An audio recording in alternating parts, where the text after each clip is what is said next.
Y nuestro programa 360 se encuentra en esta oportunidad sobrevolando la frontera colombo-venezolana, específicamente cerca de la población de Casigua el Cubo, en el estado Zulia. En esta parte de nuestro programa nos acompaña un investigador de los temas fronterizos, Daniel Quintero, que a esta hora se une a 360. Bienvenido, Daniel. Gracias, Bori. Buenas tardes a todos los que en este momento nos están sintonizando a través de 360. Recientemente en los medios de comunicación ha ganado mucha relevancia lo que ha sido la solicitud de activación del TIAR por parte de la Asamblea Nacional en desacato. Algo que según los opositores más optimistas podría llevar a la invasión de Venezuela y el fin del gobierno revolucionario. TIAR, ¿fantasía o realidad? Creo que entre fantasía o realidad le pudiéramos agregar ahí un tercero, que es la irracionalidad. La irracionalidad de una dirigencia que está solicitando en este momento apoyo de organismos de potencias extranjeras para agredir militarmente a su población interna, a todos los venezolanos, porque no es a un venezolano que sea de un bando político u otro, es a todos los venezolanos, es la invasión directa de la violación de nuestra soberanía, de nuestro Estado-Nación. Creo que la irracionalidad es la que está imponiendo en este momento la agenda de ese sector político. Sin embargo, en Venezuela creo que ya hay mucha conciencia. Creo que la Fuerza Armada Nacional Bolivariana, que tiene un liderazgo directo del presidente Nicolás Maduro, un liderazgo directo del general en jefe Padrino López, un liderazgo directo del comandante estratégico operacional, el almirante en jefe Remigio Ceballos, y todos los comandantes de todos los componentes de las diferentes unidades de nuestra Fuerza Armada Nacional Bolivariana. Existe una gran conciencia. Creo que ahí sí hay racionalidad. La irracionalidad está del otro lado, que invoca un tratado que precisamente lo que hacía en años anteriores, en épocas anteriores, en décadas pasadas, ataba a las Fuerzas Armadas de nuestros países a los designios y a la doctrina militar de los Estados Unidos. Recordemos que la Escuela de las Américas es una de las principales instituciones que está auspiciada por este tratado, que justamente era la formación de oficiales para que se entrenaban o se adoctrinaban para la contrainsurgencia, para combatir a cualquier elemento interno que se rebelase ante la doctrina que desde la Casa Blanca se estaba imponiendo. Realmente es una ficción o es, digamos, en este momento irreal que sea un presidente de ficción como el presidente de la Asamblea Nacional en desacato el que convoque a que una potencia extranjera invada su propio país.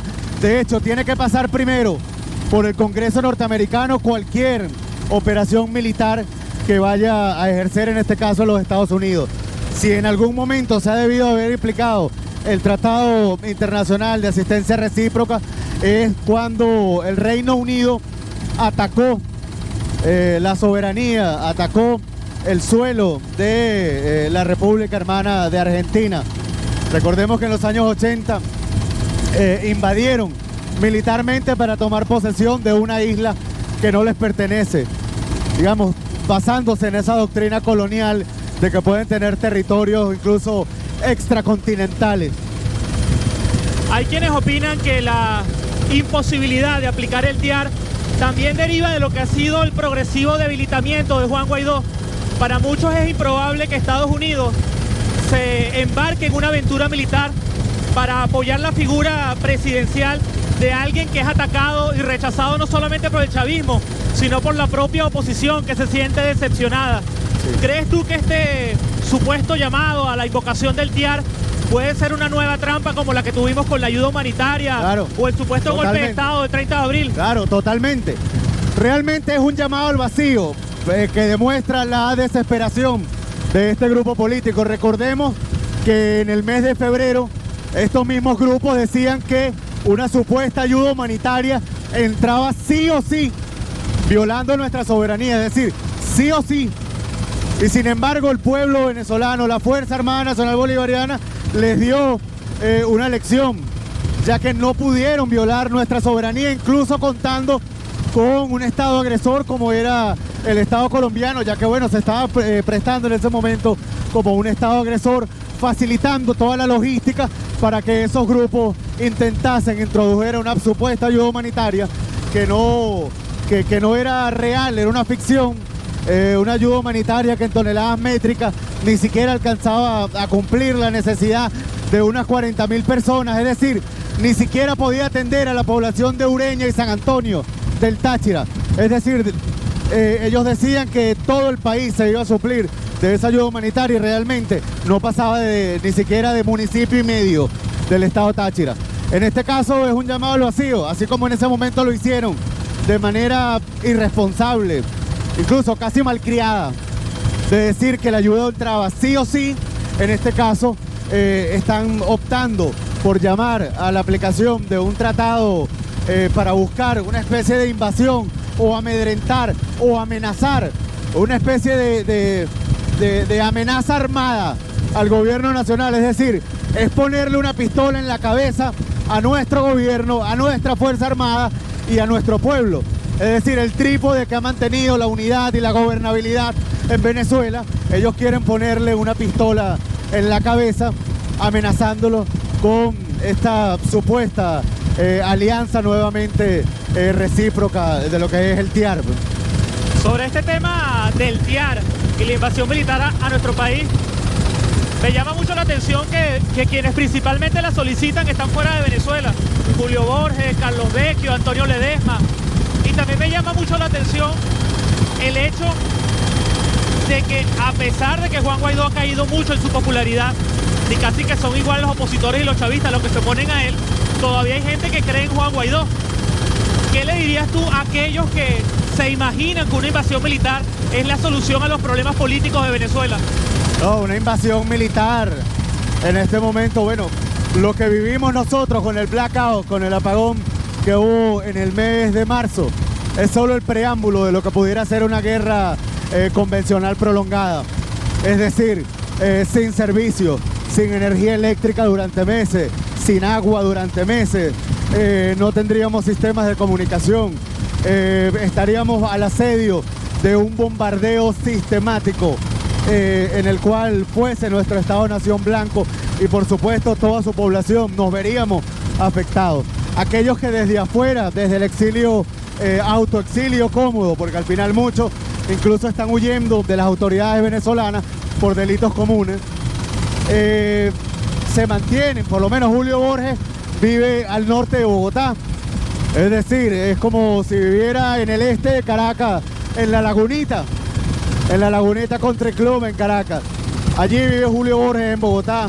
Carlos Vecchio vive cómodamente entre Washington, Nueva York y la Florida. Viven de manera muy cómoda y son los que principalmente han estado haciendo llamados a la intervención, son los que están haciendo llamados a que nuestro país sea atacado militarmente, lo cual es una irresponsabilidad. Todo aquel que apoye, o sea, hay libertad, en Venezuela existen todas las libertades, hay una democracia.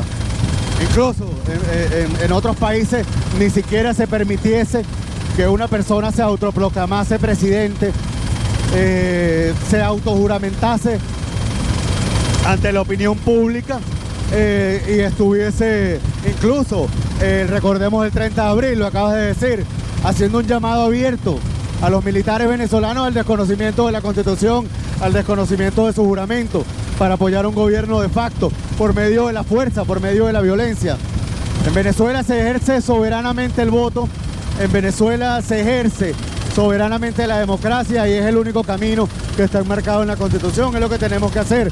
Así que todo aquel que apoye un grupo político que no sea principalmente el gobierno que preside, dirige el presidente Nicolás Maduro, está en todo su derecho, pero tiene que estar enmarcado en las leyes, en la Constitución de la República Bolivariana de Venezuela. No hay otra.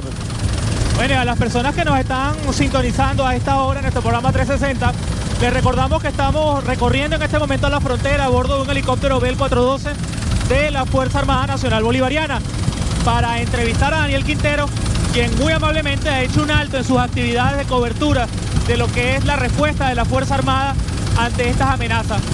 Daniel, ya nos estamos aproximando a nuestro destino en la base aérea General Rafael Urdaneta. Yo quisiera que por favor, antes de aterrizar, nos hablaras a propósito de los ataques al sistema eléctrico y de lo que es el blackout que se logró mediante esta nueva tecnología de ataques electromagnéticos, que muchos en la oposición dicen que es una mentira, que es una falsedad y que eso no existe. Tú que has investigado sobre el tema, ¿qué nos puedes decir de la verdad o la mentira que involucra este tipo de ataques? Fíjate, Boris, en la década de los 60, en Estados Unidos, precisamente en la isla de Hawái, Estados Unidos hizo la primera prueba de pulso electromagnético. El proyecto o la operación se llamó Starfish. Fue la primera prueba que hicieron a una población blanco objetivo con este tipo de tecnología. Estoy hablando de la década de los 60. Inmediatamente, por horas, estuvo inhabilitado tanto el servicio eléctrico como las telecomunicaciones, lo cual se recuperó muy rápido porque no había una gran infraestructura en ese momento, no había mucha población en la isla de Hawái. Pero sin embargo esa tecnología se ha venido perfeccionando, se ha venido ampliando. No es una, digamos, no estamos hablando de la teoría de la conspiración, estamos hablando de armas que precisamente Estados Unidos viene desarrollando. Está en un proyecto secreto que fue desclasificado hasta hace pocos años, que es el proyecto 2022 de la Fuerza Aérea Norteamericana, que aglutina varias bases de lanzamientos de ondas de extrema baja frecuencia para uso militar, para tumbar sistemas eléctricos, para calentar la ionosfera, incluso para hacer movimientos en el clima, es decir, alteraciones climáticas, para generar incluso a través de las ondas de extrema baja frecuencia, extreme low frequency, generar sismos, generar terremotos, generar lluvia, generar cambios en el flujo de la presión de viento para utilizarlo como armas geofísicas, como armas militares. Esto está ya abiertamente al público en documentos desclasificados, por lo menos lo que es el proyecto HARP, lo que fue el proyecto Starfish en un principio, en la década de los 60. Así que este tipo de aviones que emiten ondas electromagnéticas de amplio espectro, aviones que son sumamente costosos, aviones que si bien pueden estar alrededor de los 40 millones de dólares cada uno de estos aviones, producto principalmente de la tecnología que tienen estos aviones. Es decir, es como una gran red, incluso para hacer espionaje electrónico, espionaje de telecomunicaciones.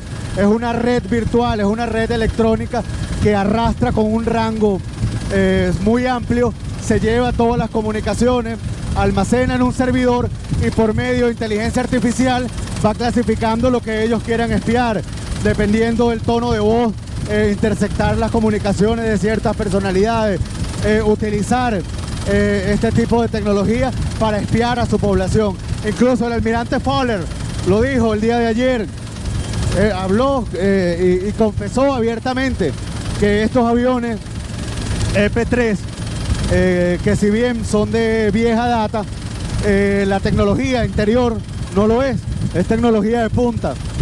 Dijo que efectivamente estaban siendo autorizados vuelos para, con la finalidad de realizar espionaje a la sociedad venezolana para entenderla mejor. Entonces ya abiertamente ellos lo están declarando. ¿Por qué? Porque Venezuela, la oposición política no ha logrado el cometido de derrocar por la fuerza del gobierno nacional. La Fuerza Armada Nacional Bolivariana se mantiene unida, el pueblo se mantiene unido. Pese a la guerra financiera, la gente ha venido acrecentando su conciencia y ha logrado neutralizar a todos estos grupos que de una u otra manera quieren tomar el poder por la fuerza. Bueno, Daniel, ya la tripulación del helicóptero nos está informando que tenemos que aterrizar, sí, pero no quisiera perder la oportunidad, mientras acompañamos a la Fuerza Armada Nacional Bolivariana, de hacerte una pregunta a propósito de que estoy viendo que tienes tu cámara fotográfica. Cuéntanos, ¿cómo va el proyecto de Conexión Cúcuta? ¿Cuándo va a ser la próxima entrega, sí, de esta serie de documentales que tú has venido realizando? Sí, allí, bueno, venimos haciendo un trabajo en conjunto. Bueno, privilegio estar también junto a la Fuerza Armada Nacional Bolivariana, junto al almirante en jefe Remigio Ceballos. Hemos tenido el tiempo de continuar con esta investigación dentro de todas las ocupaciones, pues nos tomamos el tiempo de seguir desarrollando este proyecto. Las cosas han variado, las variantes son completamente distintas a las que teníamos hace algunos años. El ataque a la moneda continúa, pero ha mutado. El contrabando de extracción de víveres ha cesado. El contrabando de gasolina mantiene una gran presión, producto de que en Venezuela el combustible es subsidiado. El gobierno nacional apoya a toda su población para que pueda surtirse de gasolina. En el cambio, en Colombia no es así. Colombia cuesta $1.10 cada litro de gasolina. Estamos hablando de casi $4.40 el galón de gasolina. Allí podemos dejarte aquí un video para que justamente la gente se vaya enterando de lo que venimos haciendo, y justamente el tema del precio de la gasolina, el tema de la atención, pues el tema de la atención de el pueblo en la zona fronteriza está completamente abandonado, continúa completamente abandonado por parte del Estado colombiano, más no así por parte del Estado venezolano, que está haciendo una gran inversión en hombres, en dinero, en logística, para poder mantener el resguardo de todo este territorio que hace nuestra línea fronteriza, que son más de 2.200 kilómetros de frontera con Colombia. En este caso, el Estado venezolano sigue haciendo una inversión, pero la guerra continúa. Todo lo que ocurra en Colombia se ve reflejado en todo el país. Todo lo que sucede en ese centro de operaciones, ese teatro de operaciones, que es Cúcuta, norte de Santander, de allí todo se repite en el país. Así que tenemos que ir develando toda esta trama de ataques para que el gobierno nacional vaya tomando las medidas, ir generando las propuestas para que justamente no nos ataquen nuestra moneda, no nos ataquen las divisas que produce el Estado venezolano, y sobre todo que no se lleven los recursos minerales como el oro, el coltán, el hierro, el aluminio, el cobre, que justamente están preciados ya en Colombia, que incluso son tan descarados que en Colombia está exportando cobre, mas no produce cobre. Todo intentan llevárselo desde acá. Por eso es que han crecido las casas de cambio en Cúcuta, norte de Santander, que compran oro. Las casas de cambio que compran oro han crecido en norte de Santander, y justamente es para estimular que salga este material estratégico por Puerto Ayacucho vía El Bichada, y luego para ser comercializado en Cúcuta, norte de Santander. Bien, ustedes le escucharon, Daniel Quintero, quien a bordo de un helicóptero Bell 412 de la Fuerza Armada Nacional Bolivariana ha muy amablemente compartido con nosotros y hecho un alto en su trabajo para ilustrarnos a propósito de la verdad de lo que ocurre en la frontera colombo-venezolana. Desde acá, desde la frontera con Colombia, finalizamos esta parte de nuestro programa 360. Pero usted que nos está sintonizando, no se vaya, porque al regreso continuaremos con mucho más de nuestro programa. Ya venimos.